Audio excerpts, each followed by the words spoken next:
Hi folks, I'm Alan Watt and this is Cutting Through the Matrix on the 20th of October 2019. It's hard to look at news today and accept it as actual fact of any kind in a way, because everything's presented in a certain way. In the way, of course, it doesn't matter what you look at or what side of things. There's always sides presented to you to choose from, but they eventually merge into the same dialogue pretty well on any particular topic, and it's been that way for an awful long time.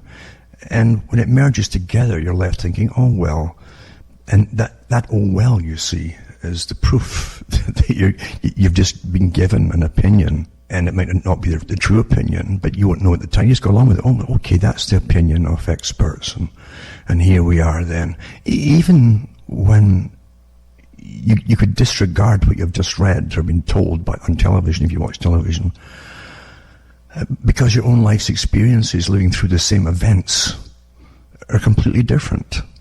It really is astonishing how we're managed so perfectly well today. I was thinking too about, say, Britain at one time.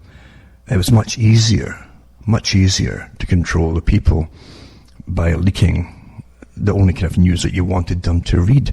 So they gave you a left and a right wing, and of course that's a trick again, all down through the ages in a sense, to get people to motivate in a dialectic technique for change, planned change.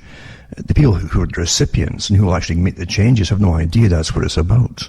They take sides and they're immediately kind of militarized into a cause. Because of it, they believe it. It never dawns on them that you question everything. And I mean everything by everybody. Really. Because it's so important to question everything. There's no one that's infallible here from being conned. No one at all. It's such a perfect system. But years and years ago, say, up until World War II, it was much easier to at least give the average citizen of any class a particular type of belief in the nation they were born in, even if a lot of it was kind of bogus or rewritten many times, of course, by conquerors, etc. And nations could at the same time paint themselves with glowing colours because they're so wonderfully good to everybody, even when sometimes they went across the planet and pillaged resources. It didn't matter because the average person thinks that's the way it's always been. I mean, they wouldn't feel guilty about it because most of the people didn't profit from it at all. In fact, they paid the bills for it all. It cost a lot of money to go across the planet, supplying armies and transport of all kinds to get the resources moved around. And you're given a kind of fictitious history. As I've mentioned so many times, it's astonishing to go across the world and you'll see pipe bands, like Scottish pipe bands, played in parts of the US or in Canada, and even in the police bands and things like that, as a kind of remnant of the beginnings in Commonwealth countries, for instance, of the British system. And yet the pipe bands really were created after Culloden, when the Highland Scots, a lot of the Highland Scots, not all of them naturally, have fought against the British forces, they call it, even a lot of the forces were Southern Scots regiments, to support Prince Charles. Prince Charles, that was the young pretender sort of thing, as they called it, because against the takeover of the British crown by William. So it's rather astonishing to see this ingrained partial truth and a lot of mythology too, because, as I say, the Scottish bands as such, like big bands, didn't exist until after that battle, really. They had a few of them for the regiments they created for England, and after Culloden, it was all the regiments played them in the Scottish regiments. Scotland was a recruiting ground for soldiers, for shock troops. That's what it was for. But the average Scot didn't know that either, and didn't give them the 20th century. That they felt proud of these soldiers, even though they had nothing to do with it. You understand? These soldiers of the 20th century were fighting other wars, and in the 1800s too, they've been fighting wars across the world for England. I guess the anger, or whatever it was, and the terrible slaughter of Highlanders from Culloden was gradually forced out of the history books for a long time. And the clearing, it wasn't just clearing, it was genocide to an extent too for a lot of people, and men, women, and children. That's the truth of it. And they were forbidden to wear tartan, their clan tartans, the local tartans. That was just local, really. Or even speak Gaelic for quite a long time. And if they were found doing any of that, they were hung immediately without trial. That was it. By the occupation troops. But no time at all, they could recruit all the different young guys that were left and make them proud of it, and allowed them to wear a tartan, as long as it was a regimental tartan for the British Army. And that's how the regiments were really formed. And they could speak Gaelic initially too in those regiments, so they could do both, wear tartan and speak their language. So history has a way of altering everything, and even making people proud of the service to this United Kingdom idea that really didn't flow very well at the time leading up to Culloden. And no one trusted London. It wasn't English, it was London. They knew that London was like a breed of people who controlled incredible finances across the whole planet, based in London, still is today. Very old families. And London was a city-state set up for collecting taxes from all imports and exports. No ship could come up the Thames without paying duties to the City of London. And that's why the bridges eventually were created they would go up and allow the ships to pass through. You couldn't pass through until you paid the tax. So over time, folk forget all that, and they're given a different version of history, of a kind of a benevolent type of mastership over the people, and you accept that. And the higher the schools you go to, the more it's fed to you that you're now joining the ranks of the better type, you see. And that works up wonders with a lot of people. And from those people, they select the future politicians and people who are willing to compromise with the big world agenda, the big goal. But history, as I say, demands of you, your own history, your own time period, demands of you that you forget everything you've witnessed yourself. Don't believe your lying eyes. Here's the version you're supposed to accept, even with 9/11.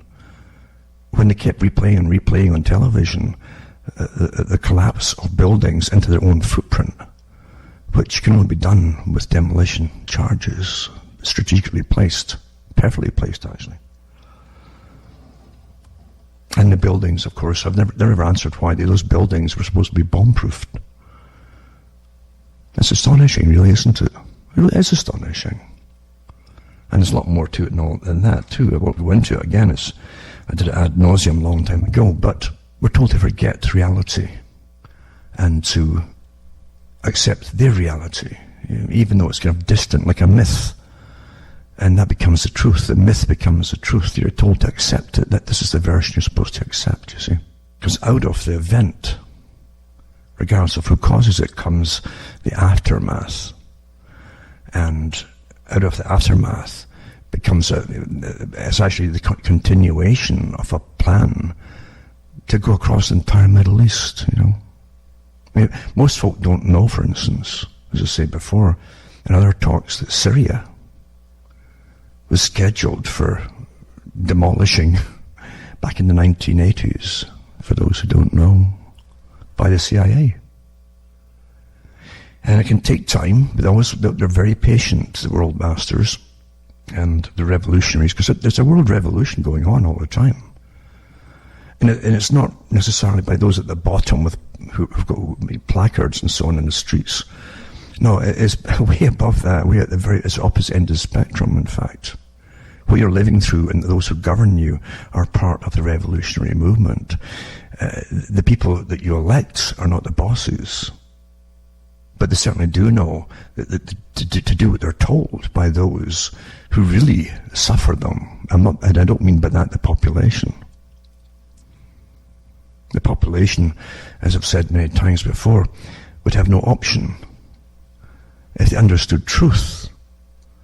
This is why they gave you democracy and voting, that you're getting plundered and used and abused. In a very a sophisticated form of slavery, that's the term that's used. That's what Charles Galton Darwin called it in The Next Million Years, his book, non-fiction book. And Charles Galton Darwin, a member of the Darwin family, was a physicist. And in the 1950s, he wrote his book on how the world was. And a few simple little lines here and there, they let so much out of the bag. But he said that the wild men control the planet. The wild men are those who haven't been tamed by their indoctrination. They've been given a different understanding of reality from childhood in certain families. And they know how the world really works, and how the human mind really works, and how the populations come to their conclusions. They understand that. They're taught that from an early age. They're wild men. And being wild men, and not hampered by any cultural norms or even religions that hamper overt nasty action against the populace, they can do whatever they want. There's something awfully important to understand here about what I'm saying. The wild men, you're getting presented what they're trying to tell you are wild men, and they present them as geniuses to you, but they're not. They're front people too, with big bucks behind them, all right. But you're supposed to follow them because you're taught that they're superior to you and they're more intelligent than you are, and they're not bound by conventional laws and norms and so on. And you're supposed to accept that too, whatever their unconventional behavior is. That's normal too. It must be good. It must be good now. You see, that's how. And people do. They follow these people like they're icons because they're presented as icons. Look at the newspapers. Who they give you to follow. Oh, these super geniuses, they say. And folk, oh, well, I guess they are. No, they're not. They're really not. But that's the whole thing. The wild men of Charles Galton Darwin, unhampered by conventional norms. Now, you got to understand that your conventional norms in a lot of countries, and in the West, it used to be from Christianity. That was your norm, which gave value to human life. Even though they broke it many times, went off to war and killed other human life, they still had that basic understanding for peace within their own borders, to make things work. And it kept folk from simply killing each other, because you put a lot of folk together as neighbours without law, and you watch what happens. When one tries to widen his garden into the next neighbour's lot by a little bit, you know what happens, don't you? But under a common culture that was supposed to be meant to tolerate each other, at the very least tolerate each other, and to help each other, that didn't bode well with those wild men, you see, because wild men want to break those rules. In fact, if you followed your old ways, you would have disdain for these characters. In fact, you would see through them and who's behind them too. You would understand that. Because in the religion that you're given, or at least the culture that you came from, which was definitely Christian culture, there's no bones about it, no one was higher than God. And that's something you never forgot. And so you didn't go worshipping people. That was the message there. Don't go worshipping people. And don't emulate them just because they're rich or presented to you as famous or whatever it happens to be. Well, look what happened. The whole war was on, and it was definitely a cultural war.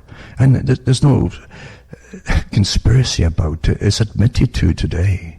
It was admitted to us as well by some of the groups involved. They wrote books about it, what they were doing and why they were doing it.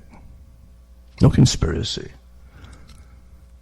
and with understanding of human beings and behavior and social norms, how to change social norms and get different values to substitute them and so on. And a mass media all working together with about 20 different heads of huge corporations. It's quite easy to do. And today it's overwhelmingly easy to do in an electronic age. As I say, up until World War II, it was fairly easy with a limited number of newspapers in every country to control thought and give opinions. And there was still a problem back then with old books being around. Old books that could get turned up, which would negate the recent reinterpretation of history and give you a lot of facts that happened in the history that's now been thrown out the window. And today, literally with a digital age, you're watching history disappear, what's left of it, or being completely reinterpreted. Why would you have to have more and more scholars today, say from in London, in Oxford, different places, coming on the BBC with their own TV shows on how it was, with new interpretations of how it was, when the closer you got to how it was before, surely is a more truthful account of what happened. The further you get away from the event, and so many changes and changes and changes of reinterpretations, then you've got a completely bogus account of the past in modern times. Because everything today is incredibly hyper-politicized. Viciously so at times. And when I say vicious, I really mean it, because you're now into a socialist type of governmental system. Now, socialism sounds good to a lot of people. Well, it's really to forget the old, what you were taught before, of what you've always been taught. Well, it's you get something back from your taxes and to help the poor. You have to go way beyond that to understand what socialism is. It's everything run by science. Not a deity that gives you rights, but science, which labels you, quantifies you, stamps you, good, bad, in between, whatever. Good citizen, bad citizen, yada yada. For a system that's a collectivist system, run by very rich people above it at the top, by the way, which will manage your life from birth to death. So the idea, you understand, even the poorest folk at one time, they could live in hell. Could live in hell in times of terrible deprivation. In countries like Britain and so on, but they still helped each other out because they didn't have the social work departments back then. They didn't have welfare handouts and so on, and they really did depend on each other. They help each other out at times. So friendships were far, far thicker back then to help each other out. Now when government comes in, there's always a catch, and government will come in and take over your life. We'll help you here, but you've got to comply with this, you see. And it's regimented. Then you're told what to do and where you must go, etc., etc., etc. And they're degrading means tests. That's what we used to call it, means tests, before they'd help you out at all. So socialism, remember, is part of a revolutionary strategy. And under the guise of socialism, or apparent socialism, because many of them, again, are fronts for much bigger operations, like communism. And I've said it before, that the Council on Foreign Relations, many of its members have written about it, how they had no problems with communism at all. Carl Quigley said that. And he also talked about the ruling groups that studied intensely and intently communism and how it worked on the masses in the Soviet Union and other Soviet bloc countries. And they studied the Nazi organization in Germany, it was National Socialism, intently too, because they thought that, whatever they learn on how to control the masses, which motivates the masses to follow and behave and do what they're told, is important to totalitarian regimes which are still to come, which we're in today.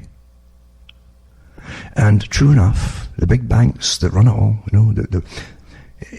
the big system, put it that way, of the World Bank and the IMF and the Bank for International Settlements and your big central banks are all one collective, privately owned. I don't think they're run by they're owned by the government or the people. And you can't get shares in them.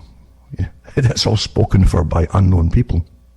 These are the ones who want and demand, through this international revolutionary force that's been going on for centuries,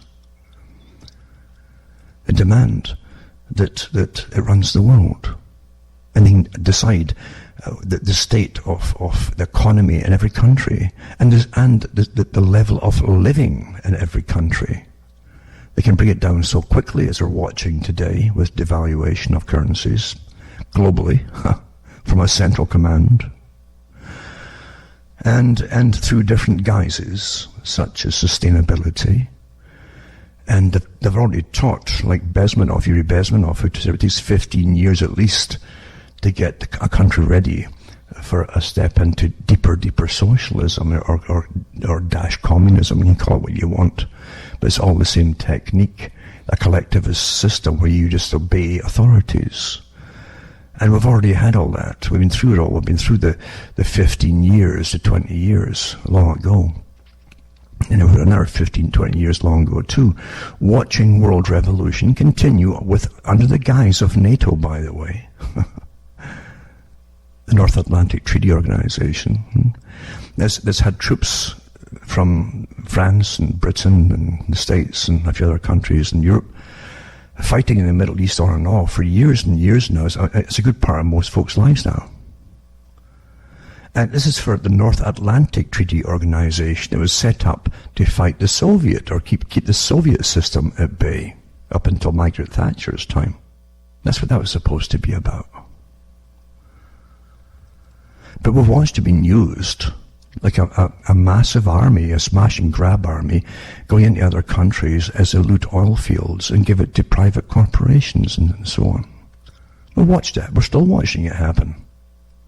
And as I say, 1980s, they had maps drawn out. And I saw the maps too, much later ones too, with when they wanted to go through the whole Gulf there, the first time. And they had big plans for big corporations and nationally orchestrated plans to implement huge gas and oil pipelines going all the way from Bulgaria up through different countries and passing through 3 or 4 countries across the Middle East,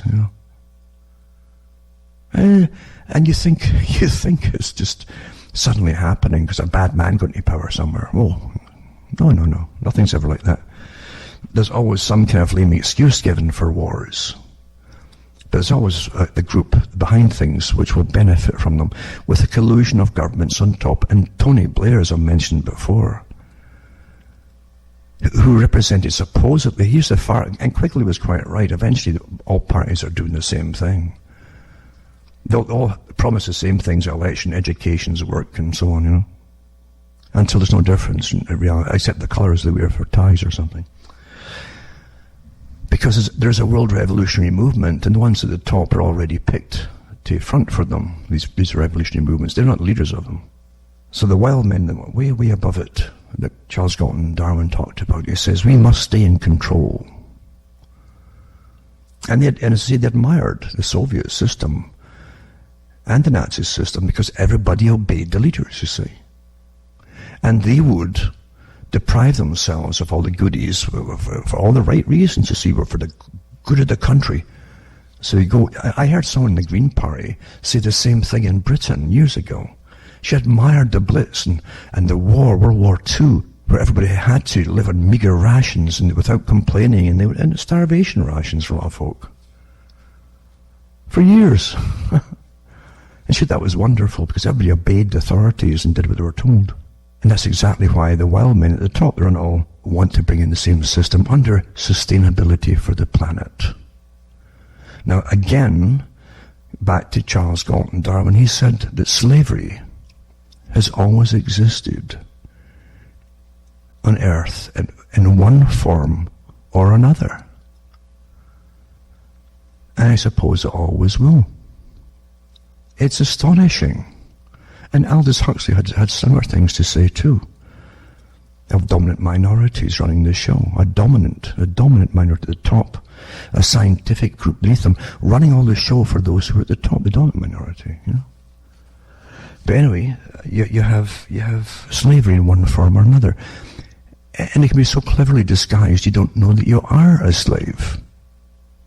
I don't think people realize that even in the poorest countries, even in the lower classes of some countries, if you went back 50, 60, 70 years ago and made them live under what's coming down now, where you're spied upon by your own governments and farmed out agencies and even private corporations given authority to over all the citizens, spy and watch them, and there's cameras everywhere, and everything, every word you utter has been recorded, and every email you sent or text or whatever has been recorded forever and ever, eh? By the authorities, the ultimate judges. As they keep prowling about freedoms that you don't have anymore. You don't have the freedoms. You have the freedom to obey everything. And it really means the freedom to obey intensely, because you won't be able to kind of obey or some things I'll obey. But no, it's everything, including what you think. It's not good enough that you just go along with it like Winston in Brave New World. Well, it's not good enough, says O'Brien to Winston as he's torturing Winston, that you say it. He says you've got to believe it. And we're going through all that today. What to believe against your common sanity. Many things you've been ordered to believe, with a vicious backup by government of hate if you don't. So yes, slavery, if this kind of stuff was going on 70 years ago, when folks still had different belief systems, and they felt, regardless how poor, that they had the rights under God, they wouldn't put up with this back then. No way at all. But once they've knocked the big pillar out the way, like Bezmenov said, the first one was religion, because it's a cultural cohesiveness that comes out of it. And it unites you, not just with your present civilization amongst your people, but with previous generations of your own people as well, who all went along the same thing. Continuity had to be utterly destroyed, because religion is such a cohesive thing which gives you far more than just something to believe in. It gives you purpose, and the purpose of those who went before as well. Very important, very strong cultural norms, you see, come out of it. And folk are gleefully tossed out the window because they listen to the modern academics coming out and say, oh, poo-poo this and poo-poo that. But then the same academics will tell you, when you look at certain things today, they'll tell you what to believe, what you're looking at is, or else, just like it's about Winston. Huh? When you think about that. When folk live in fear of their government, something is very, very wrong. Most folk will drift into it, just like they've drifted in before into wars and revolutions. They'll live through revolutions if they live through it, and didn't even see it coming, or it's like a dream thing to them. But most folk go along with stuff until you know, they're penned in and their lives are dictated, and they'll die off gradually, losing right after right after right. When you are monitored like this, what they used to give us, I've said this before, when you had a country that had to give you a show of freedom. Like during the Cold War, they'd point to the Soviet bloc. Well, look at that, you see, we're better than these guys over there, you know. But you see, all that's gone now, we're told. Because the big runners of all the different sides, and there are a few groups that run all sides. And different layers of them too. They're making all the world the same, so you have no one to point to. I was looking recently at China, and they still put out stories. Oh, you know, China's just introducing the facial recognition. You could get on the internet. I've got a stack of stories here today that we're doing the same thing here. So why point over at China? You understand? You have no one to point to now and say, that's the kind of freedom that I want, because they've all been taken over across the planet, which was always the intention for world governance, as I like to call it. And the social credit system in China is literally full-fledged now. Any little, thing that you utter electronically or otherwise, or verbally and audibly, anything at all, will have you banned and punished from whatever, just for commenting on something that's not acceptable to the government. And you can't get on a bus. And you can't have privileges. Everything's a privilege then, you see. A long time ago you had rights, but now you get privileges. That's very, very, very dangerous, folks, to what's left of Western civilization. And it really is hammered. And we're, like you wouldn't. I've got chipmunks running around outside, desperate for food for the winter.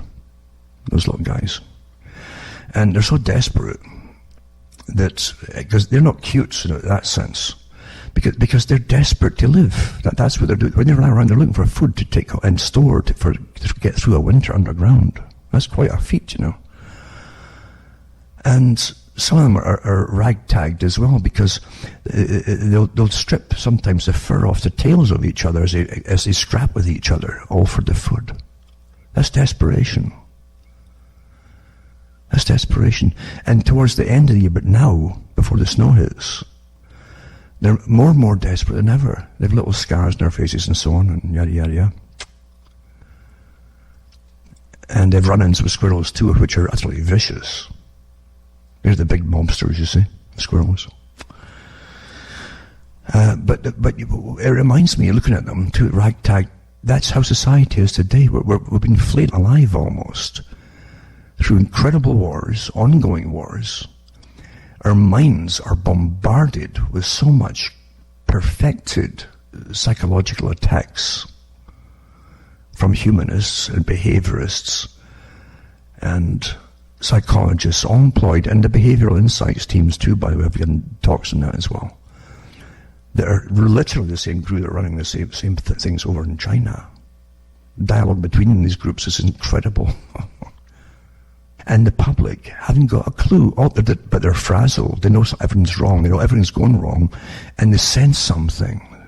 The economies are stagnant because they're at the end of the so-called free trade thing, which is a one-way street. China was set up by those who already ruled the West and still rule the West to be the manufacturer for the planet.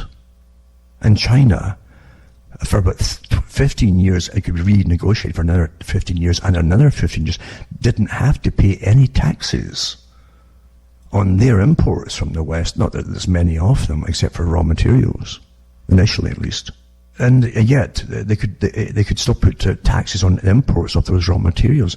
It's a one-way street, stuff all flooding from China now. And it was set up to be that way by the West, by the politicians, and people can't fathom out why their own politicians signed these free trade agreements, because the group that set them all up was the same international revolutionary group that morphed into the Royal Institute for International Affairs in Britain and the CFR in the States.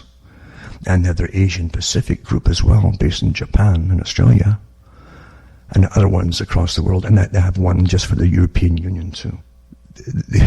That's what they set up. The same groups that set up, the founders of them set up the World Bank, the same group, the BIS, Bank for International Settlements.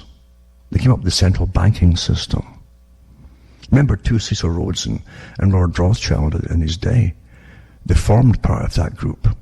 And Rhodes talks about that in his own will.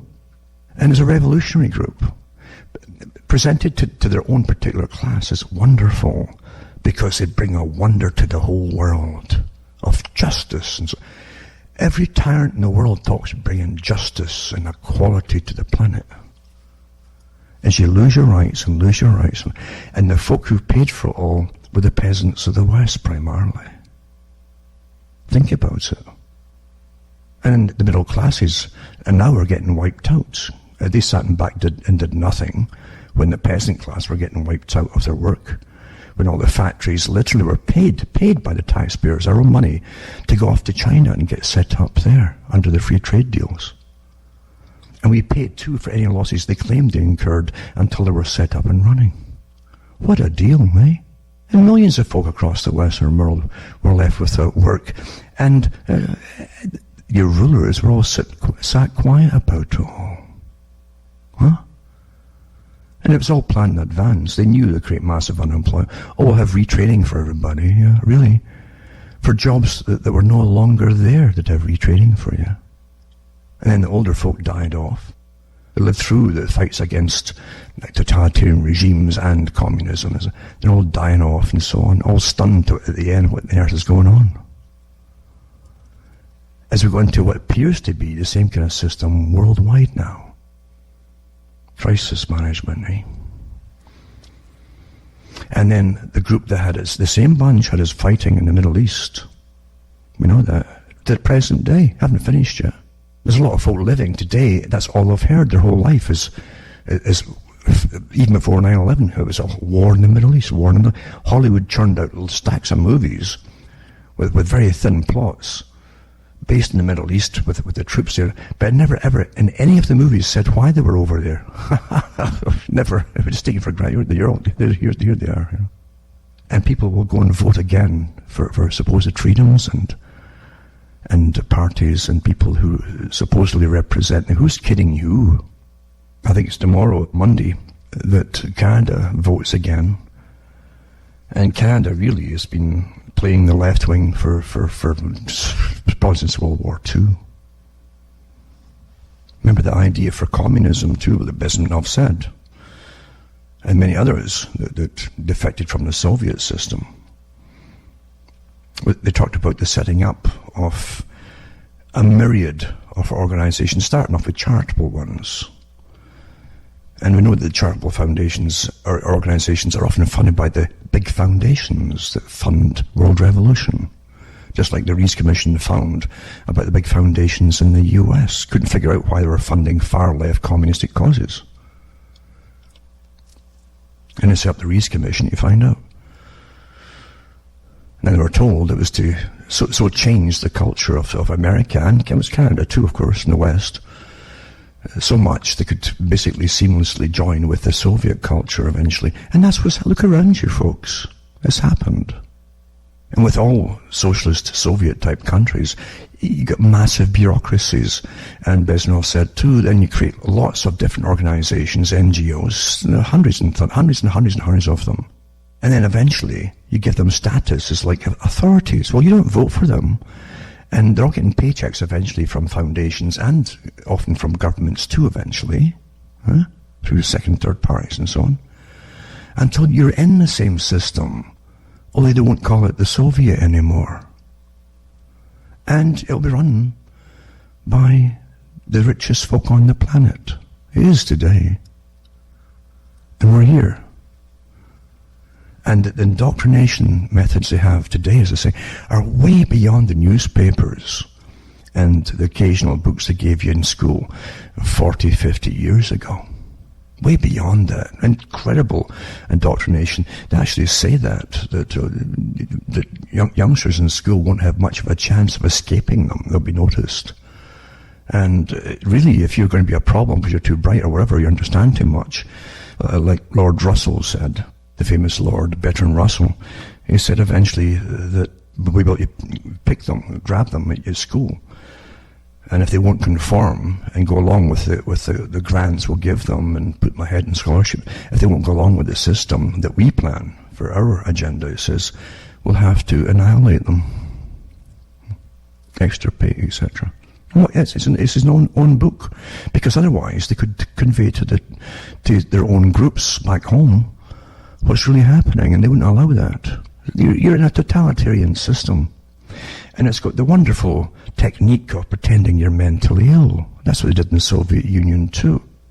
I've got articles here about mental health now. Oh, it's wonderful. They're going to get more pushes for mental health. This is the Soviet system, because it's not for what you think it is. It's for, what do you think about this? What do you think about that? Questionnaires and then you're labelled as something, then you're mandated to have mental health, until you're drugged and zombified like one that flew over the cuckoo's nest. The system you're in will only accept you if you become the robot that they're designing for the new world. This is the new world order. Because only then will they feel safe at the top. I'll touch on a few articles because the time's running out already. I wasn't even going to go into the diatribe again tonight. I try not to prepare these things because preparation, there's something phony about preparation.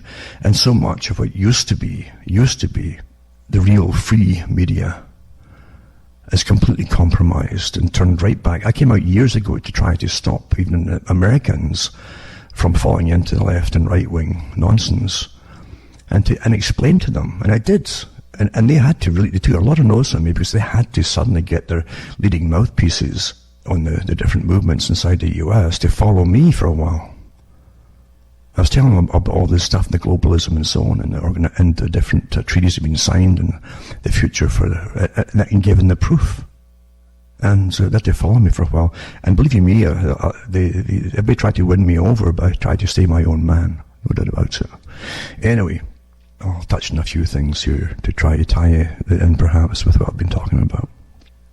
Smart cities. Now, most folk think they just keep, it's time for, what's wrong with having a smart city? Don't forget Agenda 21, Agenda for the 21st century, the whole century, and all the changes that must be implemented and accomplished within this century we're now in. And don't forget the different meetings that they have, like 2030. These are only part meetings to see how far they've gotten with the agenda and their quotas for this, that, and the other. And go into the whole 21st century, and remember, you've all to be taken off the country one way or another through unsustainability, and to put into cities where you will have no private cars and so on. Remember all this stuff, folks? So the big push now is for smart cities, and you think that all came out of just what, thin air? So anyway, Smart Infrastructure EU for Europe. Austria introduces a new intelligence lab for resident-centric smart city development. Put that one up. London Power Sadiq Khan unveils plans for new green energy company.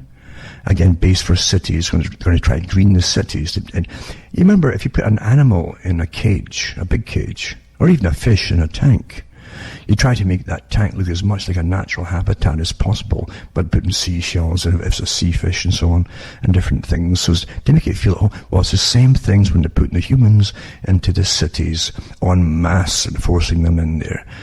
A lot of they've already had all the tests done. Folk behave like animals. They had a wonderful number of being cramped together, and then all kinds of deviances break out, murders and problems and crime. So how you do it? You try to, for the human animal, try and make it look more pleasant, more green, like the countryside that you've just moved them off of, So anyway, London Mayor Sadiq Khan unveiled plans to launch a new energy company that will provide 100% renewable electricity and will be exclusively available for households in the capital. There you go.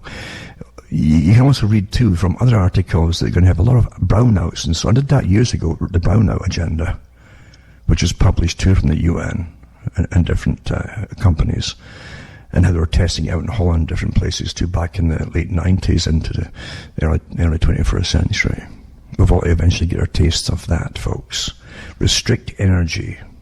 The first thing communists do is restrict everything, including freedom of movement. They're putting these green things everywhere in the cities now. Fairmont Line bus shelters, living roof initiative, a living roof initiative. Bessemer have said this to all kinds of silly things where they throw your tax money in all different places, which puts the debt up and the debt up, but gets people to obey organizations that they don't vote for. That's what it's all about. So it says in a collaboration that was years in the making, the Fairmont Line bus shelter living roof initiative turned 3 bus shelters into rooftop green spaces near the Talbot station, it says here in Boston. There you go. That's what he said. He says, spend money on lots of different things that literally are useless and worthless, but gets you used to obeying the names, just the names alone of organizations. They're the new NGOs. Remember, the Soviet was ruled by councils. Read NGOs into that. But they all obey the central authority. And then a tool, Google, the Google organization, the world spy police, offered in the US to help cities measure pollution and emission levels, now available in Europe, it says. And of course, they'll give you all terrible results everywhere you live until you don't have any cars at all. And if you're going to have shortages of electricity, remember, do you really believe you can all change to electric cars and charge your cars at the same time? How silly and dumb are you? New urban forest officer named to manage Canopy City is home to the nation's largest urban forest. Make it look more like the greenery of natural countryside when you cram all the folk into the cities, eh? So Los Angeles has a city forest officer. Did you vote for a city forest officer? Of course not. But Rachel Malarich, appointed last month by Mayor Eric Garcetti to the new post, which was created to oversee the growth of Los Angeles urban forest and help the city reach its goal to plant 90,000 trees by 2021, part of Agenda 21, and make it look more habitable for the animals, the human animals. UK's first purpose-built smart city operating system deployed in Hull. There you go. So England's northeast coast, Kingston upon Hull, will become the first city in the UK to benefit from its own purpose-built smart city operating system, OS. There's another OS, like OS from last week, Wizards of Oz, that will connect essential council services and centralize information from multiple sources that can be analysed and used to promote a better quality of life for residents, for the animals there. So it is forged a partnership with Internet of Things. Oh, there you go. Technology developer Connexon to deliver the city OS platform. There you go. Again, spread all these different organizations and give official titles to private corporations and companies and so on that eventually become part of the governance of you. Isn't that wonderful? And you don't vote for any of them. But you'll pay for them all. It's impossible, with all the NGOs and groups and so on that they're appointing all the time for years and years and years. Even your government has lost track of them, who they all are. It's not important. It's only important that you start to obey them all, because there's a central management way above government for all of this. And then nearly 100 city mayors announced support of Global Green New Deal at the C40 summit. Isn't that wonderful? Now, do you go along with all of this kind of thing because your mayors have announced support of a Global Green New Deal? So the 94 city mayors from across the world have committed to a Global Green New Deal. Well, I don't vote for these folks. And recognise the climate crisis. Well, I don't care what their personal opinion is.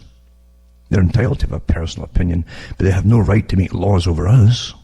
At least mayors don't, not for this thing, a global thing like this. No. Why they're called local mayors for? Local, huh? But here they're for Global Green New Deal. So they're attending the C40 World Mayors Summit. So what's the point in having votes for national politicians? Eh? What's the point? Everything's been subverted, you see, by grafting on these. And these characters, too, are well paid, well funded for what they do. I've never met any politician or mayor yet that doesn't have a psychopathic tendency. That's how they get on. That's how they're picked, actually. Not by you either. They're picked by folk way above them. Folk way above them. Car-free zones are introduced around 6 Glasgow primaries, eh? So a trial of car-free zones that will improve road safety at 6 Glasgow primary schools begin for the first day of new school term, etc., etc. All Agenda 21, we're talking about Agenda 21. Oslo is the latest city to make its central zone car-free, though some die-hard drivers and business owners have been sceptical. The benefits are substantial. So there's your opinion right there. The benefits are substantial, says Christine Rowe, whoever Christine Rowe is. That's how it's given to you, like a diktat. These are diktats, folks. It's like orders from councils way above you. So the benefits are substantial. News is supposed to give you real, true facts and let you make your mind up where you accept the outcomes or where it's supposed to go or whatever. When's the last time you saw that? In late 2016, Madrid's Mayor Manuela Carmena reiterated her plan to kick personal cars out of the city's centre. Isn't that wonderful? Agenda 21, eh? And you think it's all happening by itself. And transport officials voted Tuesday to ban private cars from Market Street East from 10th Street to Stewart Street, a move that the project's leaders said will make the key downtown thoroughfares safer for pedestrians and cyclists while improving transit services. San Francisco, eh? There you go. Isn't that wonderful? And then you have American summer camps using facial recognition, just like China technology, to send updates of happy kids to parents. Isn't that wonderful, eh? Always get the children. They won't overthink. Children depend, like any mammal, look for the adults to warn them of things. And unfortunately, their parents, if they even have parents now, or two, will think nothing about it. It's a happy little facial recognition. Then it's facial recognition to get through a school gate. Then it's facial recognition for everything you do in school, even to apply for an exam, etc., etc., etc. Australian governments continue expanding use of facial recognition. Is planning to trial facial recognition technology for enforcing bans on purchasing alcohol. It's just for purchasing alcohol. It's going to start that way by certain individuals, the West Australian reports. I've never seen a system yet that the police have never said yes to when it comes to it. Of course, because it's all part of the feeding it into this society until you can't turn around or even get into a bathroom without your face. Well, maybe, I don't know. But it says here, another one too. Facial recognition is blossoming field technology. It is once exciting and problematic. It's so exciting. I never even thought about getting excited over that, did you? If you've ever unlocked your iPhone, and it says by looking at it, or asked Facebook or Google to go through an unsorted album and show you pictures of your kids, you've seen facial recognition in action. Wow. Where you want it or not. Facial recognition, sometimes called simply face recognition, I love how they talk down to us, is poised to play an ever-growing role in your life. Your face could be scanned at airports or concerts with or without your knowledge. You could be targeted by personalized ads. Thanks to cameras at shopping malls, facial recognition has plenty of upside. It's a happy thing, eh?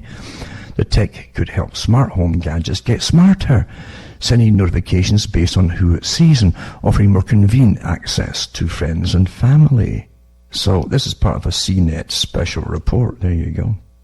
But it says, but at the very least, facial recognition raises questions of privacy. Experts have concerns ranging from the overreach of law enforcement. So who's the experts? There's nobody more expert in this than every one of you out there that's going to be photographed and watched. You're the experts, folks.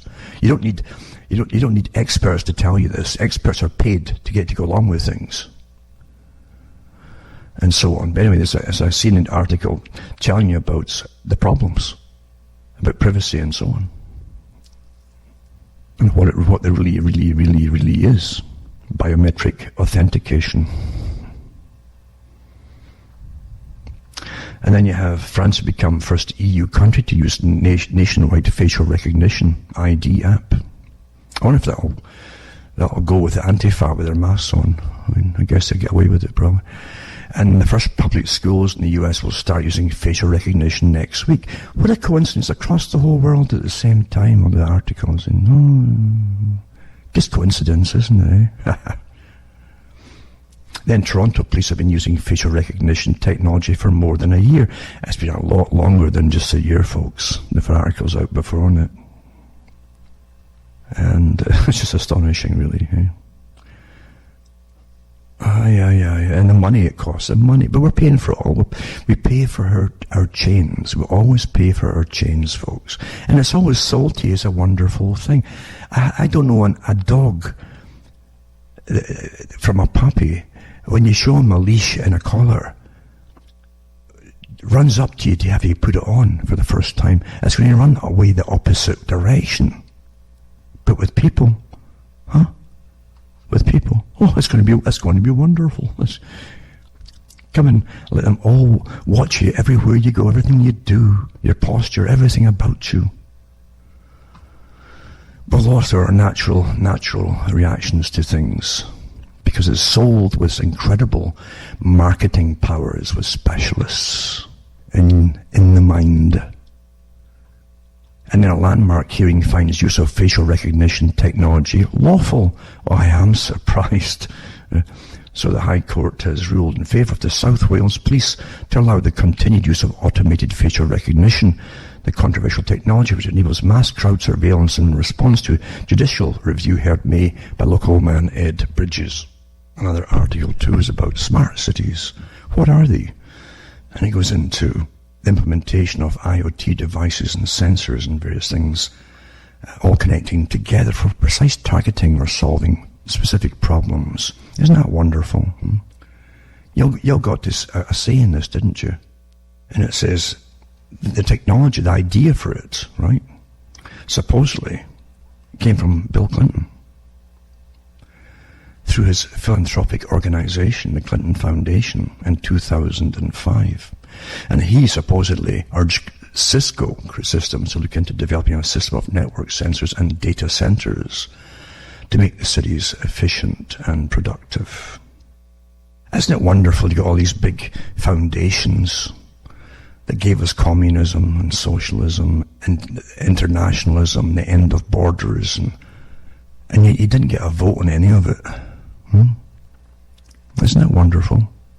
Isn't it sweet and wonderful, our masters are? Well, it's only that because you're not letting on the plan, folks. You see, you don't have rights. You don't have a world of your own or a country of your own. You're managed by the world masters, obviously, and it's a very old organization. Very old. Very, very old.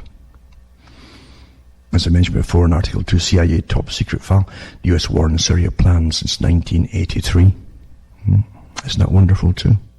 It's quite amazing what we're living in, you know. Quite amazing.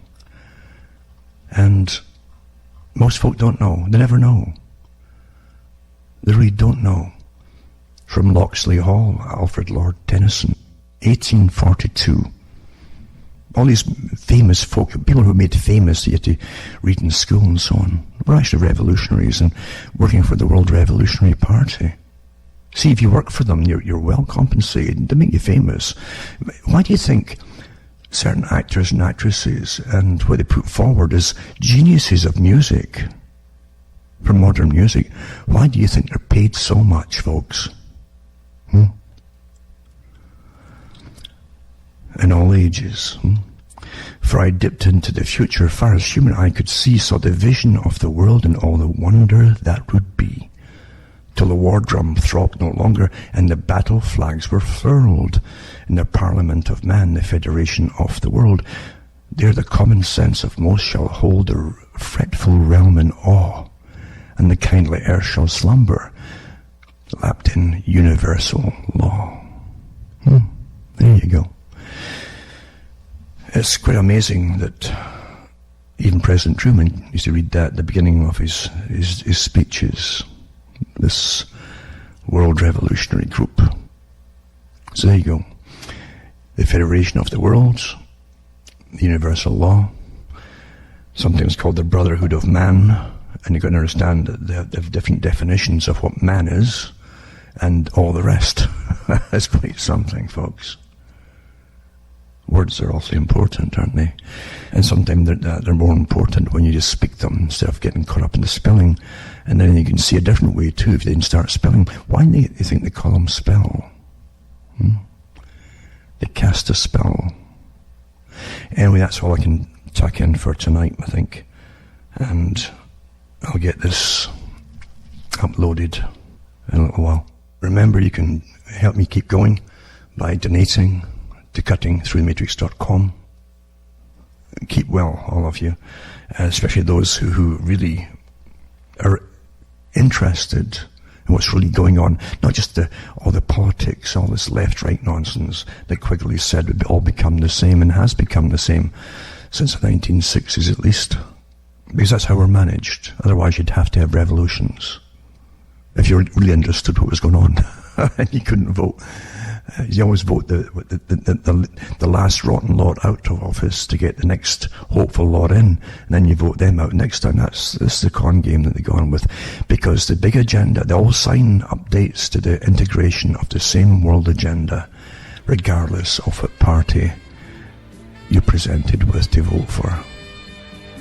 For myself, Alan Watt from Ontario, Canada's good night to me, or God, or your gods go with you.